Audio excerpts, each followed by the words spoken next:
Ассаламу алейкум, урматтуу кыргызстандыктар жана жердештер, достор, туугандар, баарыңыздарга кайрылганымдын себеби ушул Кудай таалам берген боор оорусуна чалдыгып отурам.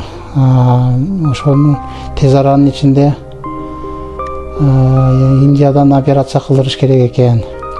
Ошол операцияга 45 000 50 000 доллар кетет экен. Эгер өзүмдүн канымдын группасындагы донор табылганда арзан болмок экен. Азыр өзүмдүн канымдын группасындагы боор табылбай, донор табылбай.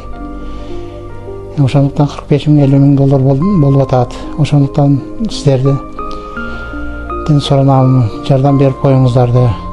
Колуңуздардан келишинче. Өзүм Казакстанда Нур Султан шаарында иштечүмүн. 1,5 жылдан бери азыр иштебей үйдө элемин. Ушул оору менен күрөш алып жүрөм. Сиздерге алдыңала рахматымды айтам.